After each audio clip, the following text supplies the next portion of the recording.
Every page. I've already tried the meatloaf. It's incredible. Guys, this is One Pot Comfort. 88 brand new recipes, no repeats from her previous 6 cookbooks. This is the 7th one. All bestsellers, super popular. This is what you're going to use to cook in your Le Creuset, or your slow cooker, or your air fryer, or your pressure cooker, or any of your one pots on top of your stove or in the oven. It's one pot cooking, and everything has a gorgeous color photograph like this. Easy to follow recipes. It's been wildly popular. How many are gone now, Brian? This was on one time. 22,000 ordered now. That's great. So please grab it, because we don't have an infinite amount of copies of this. Okay, so tell us all about your inspiration and all of that. You know, I get to hear it from a lot of people who visit me on my Blue Jean Chef website, on Blue Jean Chef Facebook, and I know what's so popular out there lately is the one pot meal, because of course, it's one pot to clean up. That's right. We all like that. But having one pot, being able to put everything in there, really is a great advantage. And what really mattered to me was to make sure these were true one pot recipes. Right. So you're not going to see, cooked pasta or cooked rice there. You don't need to take up another pot to cook something. It all goes in one pot. But that's great. But then I thought, you know, this is my 7th book. I've done 3 pressure cooker books, 2 air fryer books, a sous vide book. I thought, we can't forget about our appliances that we love. Right. So when we have 88 recipes in this book, I'm also giving you options when it makes sense and when the results are fantastic to be able to do the same thing in your pressure cooker or your slow cooker, your Instant Pot, your air fryer. You know, so all of these recipes can be done in multiple different ways. So in all, over 180 different ways to make your dinner, and using one pot, pan, or appliance. So we're busy. You can get this today for 3 payments of $6.62. So get as many as you want. This ships immediately. You're not waiting till the fall or later on to get it. So you'll get this right away. But I ordered several because I plan to give this for holiday gifts. Thank you. Because, you know, I gave your air fryers last year to everybody and your air fryer cookbook. Yes, thank so you. now this is going to be like the second one to have. And then they can also use everything else. Well, the nice thing about it too is that if you're using it like you do as a gift topper, it can go with a pressure cooker or a slow cooker or a sheet pan or a Le Creuset, you know, cast iron. You can go with any of those things. Yeah. Okay. I want to feed you. Where let's do you want to start? You tell me. Why don't you start with the short rib ragu? Okay, here we go.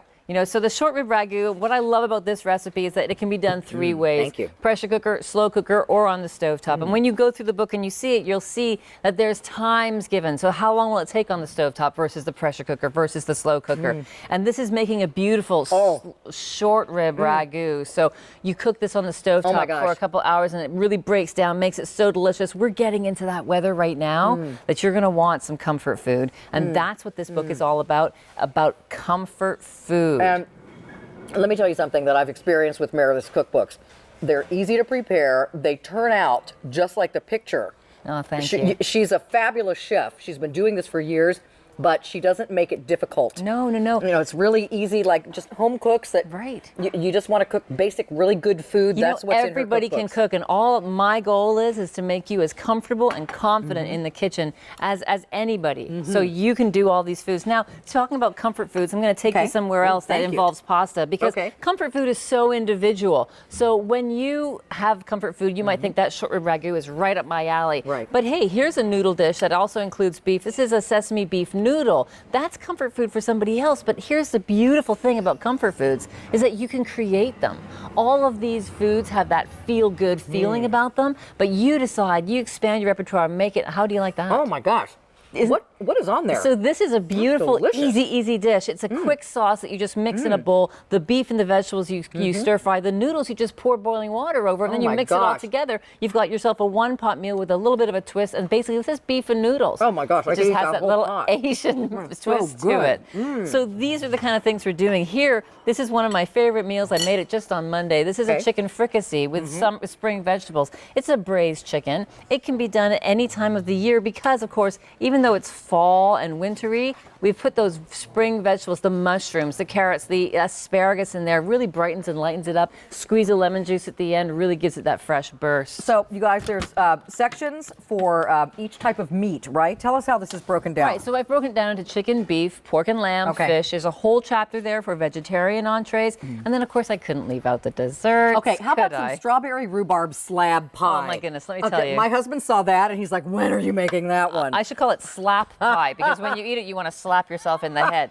I love that slab and see how pie. you can see how it's supposed to turn out, and it will turn out like that. Yeah, that's that raw version. And then on the main page, you'll see the cooked version. But fantastic. This is also something that I really love, Carolyn. This is a chili con carne with cornbread dumplings. Yum. So sometimes you like to have cornbread on your chili, but why not put it in one pot? This is a recipe that can be done on the stovetop, in the pressure cooker, or in the slow cooker. It's got nice smoky flavor from chipotle. It's cooked for a long period of time, and then you just drop those cornbread dumplings on top, and it works. Oh my gosh, that is delicious. The cornbread takes on some of that chili flavor, and then it actually thickens the chili into a bit of a stew. So what different kinds of pots can I cook this in? So this one you would do on a cast iron stove would be great. Cast iron cook pot. What am I talking about? Pot on the stove. Or you can do a stainless steel if you had a beautiful all-clad pan. If you had any Cook's Essential stock pots, you could do that. Or slow cooker. Oh, that's good. Or pressure cooker or instant pot, no problem. Yummy. You want to skip to some desserts? Okay. Because I'm dying to show you. Okay. Here's one that I want you to hold, and I'm going to grab my book and show you a picture because this is my grandmother, my Nana.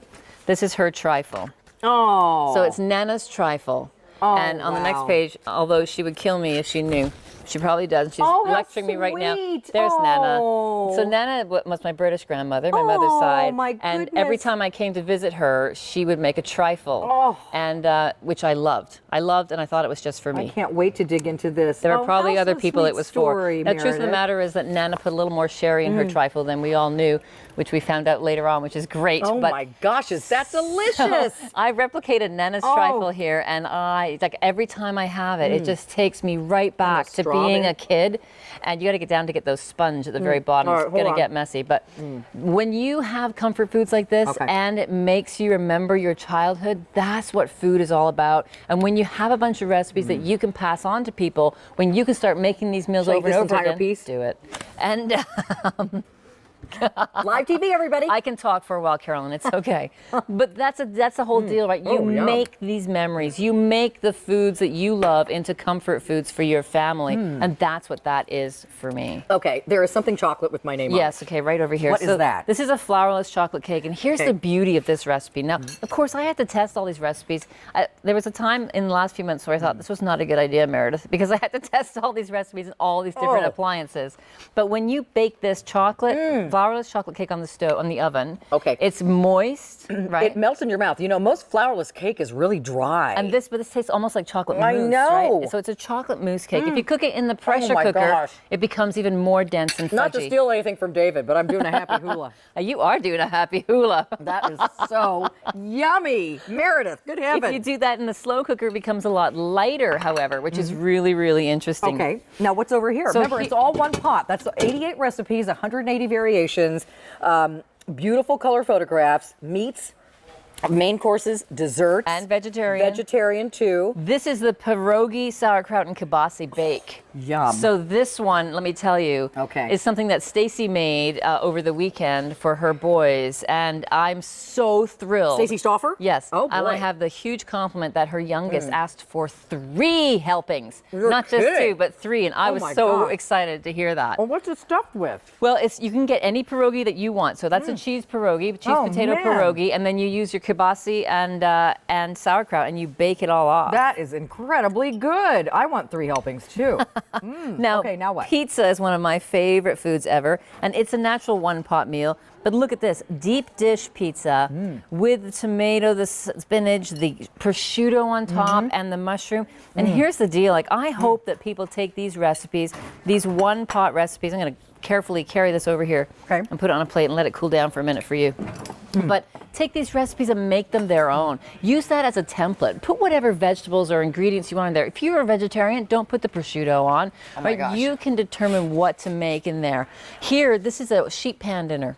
We do a lot of sheet pan dinners. And the nice thing about sheet pan dinners is that almost always they can be converted to your air fryer. So you can do them in the air fryer or you can do them in the oven, which is a perfect option. Things you all have always loved, corned beef and cabbage, but Meredith has done a split pea mash to go with it. Oh, Check that out. And that's sort of a Canadian thing for me. That's from Newfoundland, where you put the little peas into a bag and they cook right in the broth and they take on that flavor. It's so delicious. This is what I made.